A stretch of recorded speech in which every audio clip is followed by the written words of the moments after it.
आइए शुरू करते हैं class 9 subject science chapter first matter in our surroundings का सेकेंड पार्ट।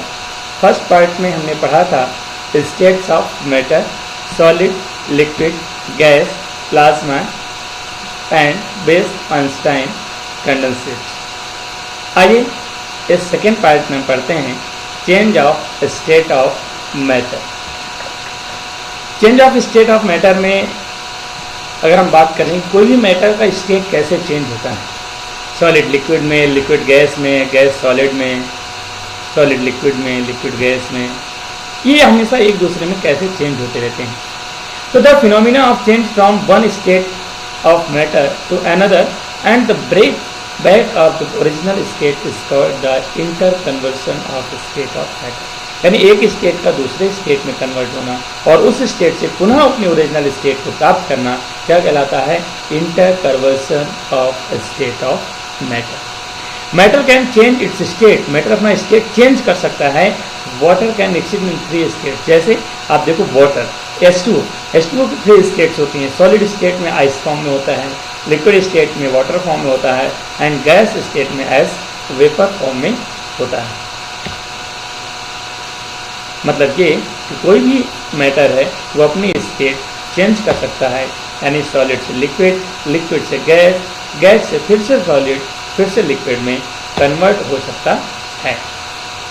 अब कन्वर्ट कैसे होता है तो उसके लिए दो चीज़ें, first is effect of temperature and second is effect of pressure. तो पहले जानते हैं इफेक्ट ऑफ टेम्परेचर, यानी टेम्परेचर का इफेक्ट किस तरह से सॉलिड स्टेट को चेंज करता है। तो on increasing the temperature of solid, यानी सॉलिड का टेम्परेचर इंक्रीज करने पर, बढ़ाने पर the kinetic energy of the particle increase, यानी कोई भी पार्टिकल्स हैं मैटर के, उनकी जो काइनेटिक एनर्जी बढ़ जाती है, जिसकी वजह से which overcomes the force of attraction between the particles, thereby solid melt and it's converted in liquid form. यानी कोई भी मैटर के जो पार्टिकल्स हैं, जब हम उसको एनर्जी देते हैं, हीट एनर्जी देते हैं, टेम्परेचर बढ़ाते हैं, तो उसकी काइनेटिक एनर्जी बढ़ती है। काइनेटिक एनर्जी की वजह से फोर्स ऑफ अट्रैक्शन कम होता है, जिसकी वजह से इंटरमॉलिक्यूलर स्पेस बढ़ जाता है, जिसकी वजह से कोई भी सॉलिड मेल्ट होकर लिक्विड फॉर्म में कन्वर्ट हो जाता है। और इसी तरह अगर हम लिक्विड में टेम्परेचर बढ़ाएंगे तो लिक्विड के जो पार्टिकल्स हैं उनकी काइनेटिक एनर्जी इंक्रीज होगी, फोर्स ऑफ अट्रैक्शन और कम हो जाएगा, इंटरमॉलिक्यूलर स्पेस और ज़्यादा बढ़ जाएगा, तो वही मैटर गैस स्टेट में कन्वर्ट हो जाता है। देखते हैं the temperature at which the solid melts become a liquid at the atmospheric pressure is called melting point. जिस निश्चित टेम्परेचर तापमान पर कोई भी सॉलिड एटमॉस्फेरिक प्रेशर के समय सॉलिड से लिक्विड में कन्वर्ट होने लगता है, यानी मेल्ट होने लगता है, उस पर्टिकुलर टेम्परेचर को हम कहते हैं melting point. And the melting point of ice is 273 degree kelvin. And जो आइस होता है, जो पानी होता है, जो बर्फ होता है, बर्फ पिघलता है, मेल्ट होता है, तो किस टेम्परेचर पर पिघलता है? 0 डिग्री सेंटीग्रेड टेम्परेचर, या केल्विन हम कहेंगे 273 डिग्री केल्विन। इस टेम्परेचर पर जो आपका बर्फ होता है, आइस होता है, सॉलिड फॉर्म से लिक्विड फॉर्म में कन्वर्ट होने लगता है, मेल्ट होने लगता है। इसलिए अगर हम बोलें melting point of water is 273 degree Kelvin या 0 degree centigrade. The process of melting, that is change of solid state to into liquid state, is also known as fusion. अगर हम बात करें व्हाट इज फ्यूजन, तो fusion क्या है कि जब कोई भी सॉलिड मेल्टिंग पॉइंट पर सॉलिड से लिक्विड स्टेट में कन्वर्ट होता है, तो इस प्रोसेस को अपन क्या बोलते हैं? Fusion.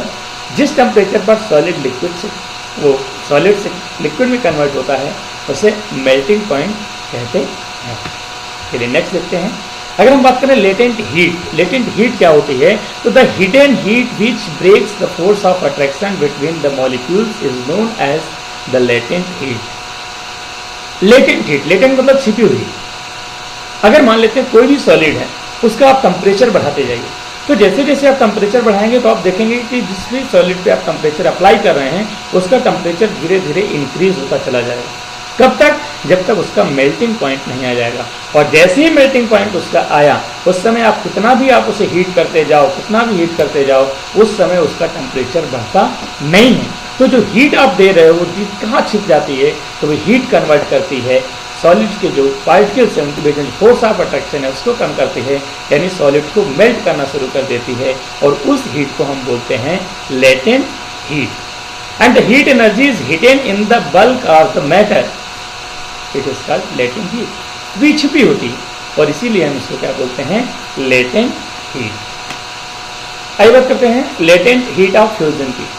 The heat energy required to convert 1 kilogram of solid into liquid at atmospheric pressure at its melting point is known as the latent heat of fusion. Latent heat अपने को पता चल गया, फ्यूजन अपने को पता चल गया।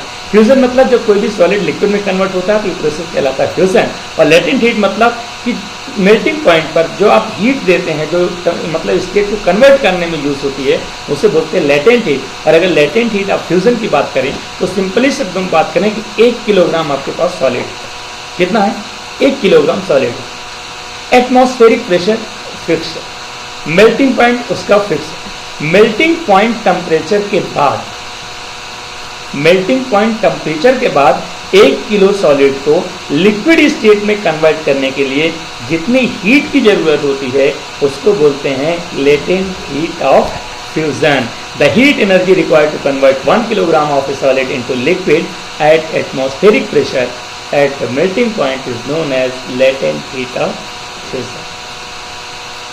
अब अगर हम बात करें बॉइलिंग पॉइंट, तो जब सॉलिड से लिक्विड में कन्वर्ट होता है, मेल्ट होता है, तो उसे कहते हैं मेल्टिंग पॉइंट। और जब कोई भी लिक्विड से गैस में कन्वर्ट होता है तो उसे बोलते हैं बॉइलिंग पॉइंट। यानी the temperature in which a liquid start boiling eight atmospheric pressure is called boiling point.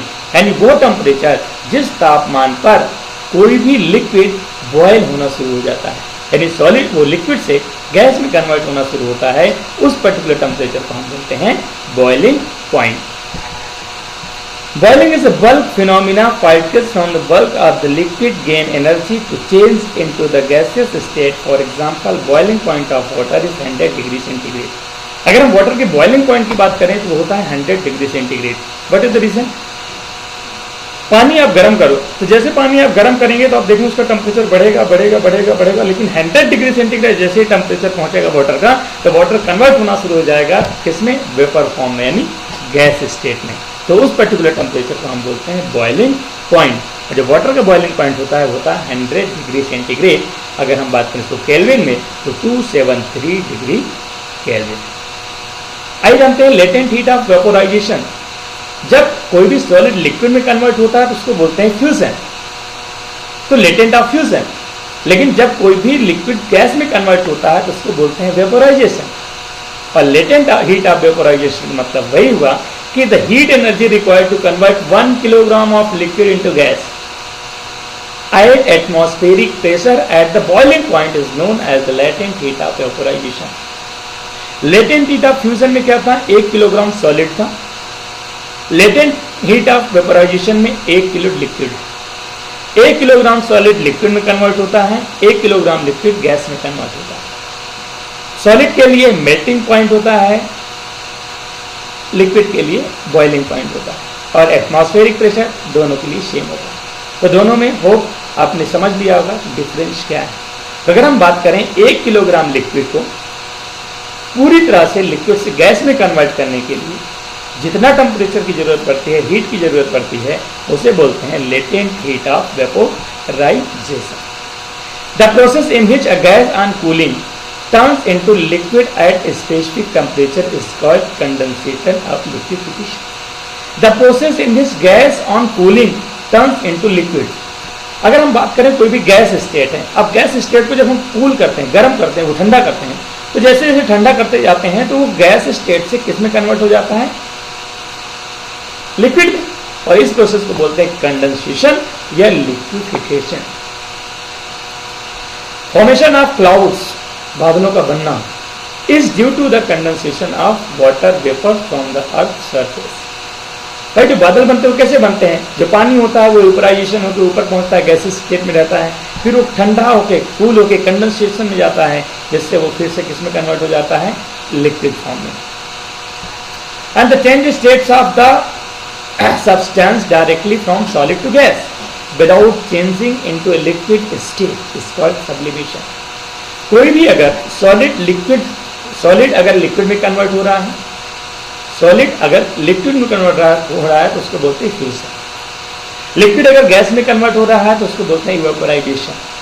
Gas अगर फिर से लिक्विड में कन्वर्ट हो रहा है तो उसको हम बोलते हैं कंडेंसेशन। लिक्विड अगर सॉलिड में कन्वर्ट हो रहा है तो उसको बोलते हैं सॉलिडिफिकेशन। लेकिन अगर कोई सॉलिड डायरेक्टली गैस में या गैस डायरेक्टली सॉलिड में कन्वर्ट हो रहा है बिना लिक्विड स्टेट आए तो उसको हम बोलते हैं सब्लिमेशन। अगर हम बात करें फ्रीजिंग पॉइंट, अपन ने देखो ध्यान से मैं तीनों चीजों की तुलना कर करके आपको बता रहा हूं कि मेल्टिंग पॉइंट जब सॉलिड लिक्विड में कन्वर्ट होता है तो जिस टेम्परेचर पे कन्वर्ट होगा उसको मेल्टिंग पॉइंट कहेंगे। बॉइलिंग पॉइंट जब लिक्विड गैस में कन्वर्ट होता है तो जिस टेम्परेचर पर वो बॉयल होना शुरू होता है। फ्रीजिंग पॉइंट जिस स्टेट पर कोई भी लिक्विड सॉलिड में कन्वर्ट होने लगता है यानी फ्रीज होने लगता है, उस टेम्परेचर को अपन बोलते हैं freezing point. The temperature at which the state of substance change from liquid to solid is called the substance is called freezing point. When a solid melts, जब कोई भी सॉलिड मेल्ट होता है, इट्स टेम्परेचर किसी भी अपने temperature पर solid melt होता है, remains the same because heat gets used up in changing the state by converting the force of attraction between the particles is considered that it gets hidden into the concept of the breakers as known as the latent heat। Already अपन ने पढ़ लिया। Vapors water vapor as 273 degree Kelvin have more energy than water at the same temperature because particles in steam have absorbed extra energy in form of latent heat of vaporization। हमेशा एक question पूछा जाता है कि क्या reason है कि 100 degree centigrade water और 100 डिग्री सेंटीग्रेड स्टीम, इन दोनों में स्टीम ज्यादा खतरनाक होती है जबकि दोनों का टेम्परेचर 100 डिग्री सेंटीग्रेड है। तो उस सवाल का जवाब है यहाँ पर कि वाटर वेपर 370 डिग्री सेंटीग्रेड यानी 100 degree centigrade have more energy than water at same temperature. ज्यादा एनर्जी होती क्यों? क्योंकि particles in steam have observe extra energy in form of latent heat, यानी जो स्टीम होती है वो लेटेंट हीट के रूप में ज्यादा एनर्जी ऑब्जर्व कर ली होती है, जिसकी वजह से हमें टेम्परेचर ज्यादा महसूस होता है। अब देखो 100 डिग्री सेंटीग्रेड में अगर पानी में हाथ डाल दोगे तो ज्यादा दिक्कत नहीं है, पर अगर स्टीम 100 डिग्री सेंटीग्रेड की मिल गई तो हाथ जला देती है, इसलिए सावधान रहें। अब हम बात करते हैं, ये बात होगी टेम्परेचर की। अब प्रेशर द्वारा स्टेट को कैसे चेंज करते हैं? तो टेम्परेचर का जस्ट अपोजिट, जब हम टेम्परेचर बढ़ाते हैं तो सॉलिड लिक्विड, लिक्विड गैस में कन्वर्ट होता है। उसी तरह जब हम प्रेशर बढ़ाएंगे तो गैस लिक्विड, लिक्विड सॉलिड में कन्वर्ट होगा। आइए देखते हैं। Gas can be liquefied by applying pressure and reducing the temperature when a high pressure is applied to gas, यानी गैस पर जब हम हाई प्रेशर अप्लाई करते हैं तो वो गैस से किस में कन्वर्ट हो जाता है? लिक्विड। मैंने एग्जांपल आपको बताया है गैस सिलेंडर, जो एलपीजी गैस सिलेंडर होता है वो गैसेस स्टेट में होता है, लेकिन हाई प्रेशर अप्लाई करने की वजह से लिक्विड फॉर्म में कन्वर्ट हो जाती है, इसलिए हम उसको बोलते हैं लिक्विफाइड। दूसरा एग्जांपल बात करें, solid CO2 gets converted directly to gaseous state. CO2 solid जिसे हम बोलते हैं dry ice, dry ice solid form में होती है लेकिन डायरेक्ट किसमें कन्वर्ट हो जाती है? गैस स्टेट, क्योंकि वो हाई प्रेशर में होती है जिसकी वजह से वो सॉलिड स्टेट में कन्वर्ट होती है, बहुत कम टेम्परेचर पे रहती है। 1 atmospheric without coming into liquid state, this is reason for solid carbon dioxide is also known as dry oxide. इसी वजह से सॉलिड CO2 को क्या बोलते हैं? Dry ice. Evaporisation, evaporisation, vaporisation दोनों सेम होते हैं, चाहे इवेपोरेशन बोलें चाहे वेपोराइजेशन बोलें, लेकिन अगर हम यहाँ पर दो चीज टर्म्स की बात करेंगे, पहले हम देख लेते हैं कि the process of conversion of substance from the liquid state to the gaseous state is any temperature below its boiling point is called vaporisation. Vaporisation क्या होता है कि कोई भी लिक्विड जब गैस स्टेट में कन्वर्ट होता है, कब? बिलो इट्स बॉइलिंग पॉइंट, यानी बॉइलिंग पॉइंट से पहले जब वो गैस स्टेट में कन्वर्ट होता है तो उसको बोलते हैं वेपोराइजेशन या इपोराइजेशन। समुद्र में जो पानी होता है, नदी में जो पानी होता है, तालाब में जो पानी होता है, या एक गिलास पानी आप कहीं फर्श पे फेंकते, धीरे धीरे वो पानी गैस स्टेट में कन्वर्ट हो जाता है, उड़ जाता है। तो क्या उसको 100 डिग्री सेंटीग्रेड टेम्परेचर मिला क्या? वो बॉइलिंग टेम्परेचर पर पहुंचा क्या? जिसकी वजह से लिक्विड गैस में कन्वर्ट हुआ? नहीं। यानी कोई भी लिक्विड जब गैस स्टेट में कन्वर्ट होता है बिलो इट्स बॉइलिंग पॉइंट, तो उसे हम बोलते हैं इवेपोराइजेशन। इवेपोराइजेशन इज सरफेस फिनोमिना। जो इवेपोराइजेशन होता है वो सरफेस फिनोमिना होता है, यानी वो सिर्फ सरफेस पे काम करता है, ऊपर स्टेट पे। Factors affecting the rate of evaporisation. Rate of इवेपोराइजेशन increase या डिक्रीज करने के लिए कौन कौन से फैक्टर हैं, ये आपको क्वेश्चन पूछा जाएगा। आपको जब एक्सरसाइज करने बैठेंगे तो आपको समझ में आएगा उसके लिए कौन कौन से हैं। तो पहला है the rate of इवेपोराइजेशन increase and increasing the surface area of the liquid. यानी कोई भी लिक्विड है यदि उसको हम सरफेस एरिया बढ़ा दें, इंक्रीज कर दें, तो उसका रेट ऑफ इवेपोराइजेशन क्या होगा? इंक्रीज हो जाएगा। जैसे एक गिलास पानी धूप में रख दो, 3 दिन तक रखा रहेगा, नहीं सूखेगा। वही एक गिलास पानी आप थाली में रख दो, 3-4 घंटे में सूख जाएगा। वही एक गिलास पानी फर्श में फैला दो, आधे घंटे में सूख जाएगा। यानी जैसे जैसे सरफेस एरिया बढ़ाते जाते हैं रेट ऑफ इवेपोरेशन बढ़ता जाता है। कपड़े, अगर कपड़े आप सुखाते हो तो आप क्या करते हो? फैला के टांग देते हो। जब कपड़े को फैला के टांग देते हैं तो आसानी से सूख जाता है। क्यों? सरफेस एरिया बढ़ जाता है, रेट ऑफ इवेपोरेशन बढ़ता है, पानी सूख जाता है। अगर वही कपड़े को आप घूम करके इकट्ठा करके रख दो, 10 दिन बाद भी देखोगे तो गीला रह जाएगा। तो सरफेस एरिया बढ़ाने से रेट ऑफ इवेपोरेशन बढ़ता है। आइए सेकंड देखते हैं, the rate of evaporation increase with the increase of temperature. यानी टेम्परेचर अगर हम बढ़ा दें तो भी रेट ऑफ इवेपोरेशन क्या होता है? बढ़ता है। कैसे? अगर मान लेते हैं कोई भी है पानी आप फ्रिज में रखेंगे, बहुत कम टेम्परेचर है, रेट ऑफ इवेपोरेशन बहुत कम होगा। कपड़ा सुखाते हैं तो हम अंदर सुखाने के बजाय धूप में डाल देते हैं। क्यों? धूप में डालते हैं तो टेम्परेचर बढ़ जाता है, जिससे कपड़ा आसानी से जल्दी सूख जाता है। आगे है decrease in the humidity increase the rate of evaporation. अगर ह्यूमिडिटी डिक्रीज हो जाए तो रेट ऑफ इवेपोरेशन क्या होता है? इंक्रीज हो जाता है। यानी जो एटमॉस्फेयर होता है, एटमॉस्फेयर में जो ह्यूमिडिटी होती है अगर वो डिक्रीज हो जाए, कम हो जाए, ह्यूमिडिटी मतलब होता है वाटर वेपर्स जो एटमॉस्फेयर में अवेलेबल होते हैं, तो वाटर वेपर जितने कम होंगे उतना ही ज़्यादा तेजी से रेट ऑफ इवेपोरेशन होगा।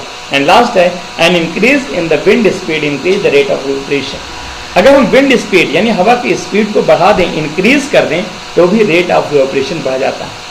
आपने देखा होगा घर में आप लोग यूज भी करते होंगे, जब कपड़े को सुखाना होता है, बाहर बारिश हो रही होती है, कहाँ टांगे? तो हम कमरे के अंदर डाल के पंखा चालू कर देते हैं। तो पंखा चालू करते हैं तो विंड स्पीड बढ़ जाती है, जिससे रेट ऑफ इवेपोरेशन बढ़ता है और कपड़े आसानी से सूख जाते हैं। Hope you have understand. अब बात करते हैं इवेपोरेशन केसेस कूलिंग। यानी जो इवेपोरेशन होता है वो ठंडक पहुंचाता है। कैसे? The particles of liquid absorb energy from the surroundings to regain the energy lost during evaporation. The particles of liquid absorb energy. जो लिक्विड के जो पार्टिकल्स होते हैं वो एनर्जी को एब्जॉर्ब करते हैं फ्रॉम द सराउंडिंग्स, हमारे जो आसपास का वातावरण है उससे। And the observations of energy from the surroundings make the surroundings cold. भाई जो हमारा सराउंडिंग से जो वातावरण है, ठीक है, वो वातावरण में जो टेम्परेचर है, वाटर मॉलिक्यूल्स उस टेम्परेचर को एब्जॉर्ब करेंगे तो बाहर का टेम्परेचर कम होगा, जिसकी वजह से हमें ठंडक महसूस होती है। उसका एग्जाम्पल, भोपाल में आप बड़े तालाब के जो बगल में गली होती है, जो रोड है वीआईपी रोड, आप कहीं वहाँ से गुजरो तो आप देखेंगे कि वहाँ का जो एटमॉस्फेयर है आपको ठंडा फील होगा। क्यों? क्योंकि वहाँ पर वाटर है, वाटर वहाँ का जो एटमॉस्फेयर में टेम्परेचर है उसको एब्जॉर्ब करता है। या कभी नदी के किनारे घूमने जाओ, समुद्र के किनारे घूमने जाओ, तो वहाँ का टेम्परेचर नॉर्मल होता है, कम होता है। मुंबई में बहुत ज़्यादा गर्मी नहीं पड़ती। क्यों? 3 तरफ से समुद्र से घिरा हुआ। Good, you have understand. Lately, scientists are taking without 5 states of matter and 5 phases of matter. These are solid, liquid, gas, plasma, and Bose-Einstein condenser. Is it clear? I hope you have clear.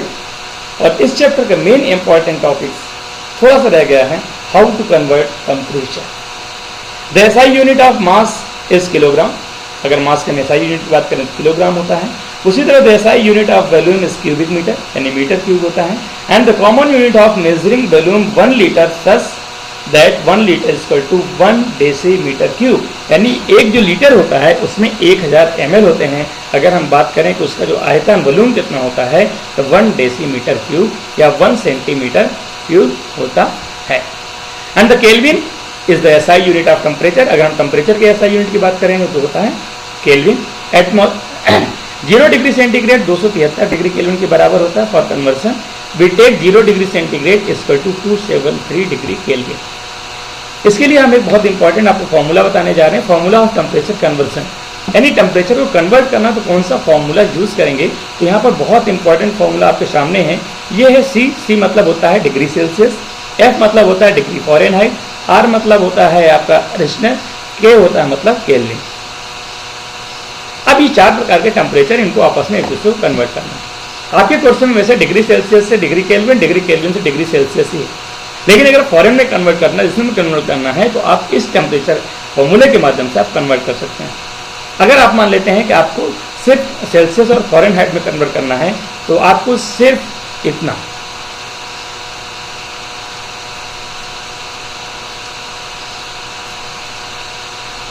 मैं आपको बता देता हूं। अगर आपको Celsius और Fahrenheit में temperature convert करना है तो आप सिर्फ इतना ध्यान रखेंगे। यानी कोई भी टेम्परेचर को कन्वर्ट करने के लिए आपको कम से कम 2 चीज़ों की जरूरत पड़ेगी। डिग्री सेल्सियस फॉरेनहाइट है तो ये फार्मूला ले लेंगे, डिग्री सेल्सियस और केल्विन है तो सिर्फ डिग्री सेल्सियस और इसको ले लेके बीच वाले को छोड़ देंगे। इस तरह से हम टेम्परेचर को कन्वर्ट कर सकते हैं। एक पॉइंट इस चैप्टर में और बचा हुआ है, एटमॉस्फेयर ATM। अगर ATM का फुल फॉर्म पूछी जाए तो उसे बोलते हैं atmosphere, not all time money, alternate teller machine, no. Is a unit of measuring pressure. अगर प्रेशर को कहीं मापना है, मेजर करना है तो उसकी जो यूनिट होती है उसको बोलते हैं ATM या atmosphere. Exert by a gas and unit of pressure of pascal. जो पास्कल का जो यूनिट होता है उसे बोलते हैं pascal, and 1 atmosphere is equal to 101325 pascal. And the pressure of air in atmosphere is called atmospheric pressure, and the atmospheric pressure at sea level is 1 atmospheric pressure and is taken as the normal atmospheric pressure। यानी जो atmosphere pressure की बात करें वो हमेशा 1 atmosphere pressure होता है, या 1 atmospheric pressure is equal to 101325 pascal. Hope you have understand. This chapter is finished. Today's question is very important. Convert the following temperature to Celsius scale. आपके पास टेम्परेचर दिया हुआ है, किस फॉर्म में? केल्विन फॉर्म में। उसको आपको किस में कन्वर्ट करना है? डिग्री सेंटीग्रेड में। तो यहाँ पर सोल्यूशन भी हमने देख दिया है, तो आप देख के समझ जाएं किस तरह से हम डिग्री केल्विन से डिग्री सेल्सियस में कन्वर्ट करेंगे। Answer this question for comment section. If you have any doubt you can comment. I will Thanks for watching this video. Please like, share and subscribe the channel for daily notification. Next and last part में हम discuss करेंगे NCERT के questions की। वो question चाहे exercise में किसी भी पेज में दिए हुए हों, तो जब उस पार्ट को आप देखेंगे तो उस समय आप एक्सरसाइज बुक और नोटबुक दोनों साथ में रखेंगे, तब जाके आप उस वीडियो को देखते जाएंगे और जितने भी उसमें क्वेश्चन दिए हुए हैं उनको सॉल्व करते जाते हैं। तो आज के लिए धन्यवाद, नमस्कार, थैंक यू सो मच।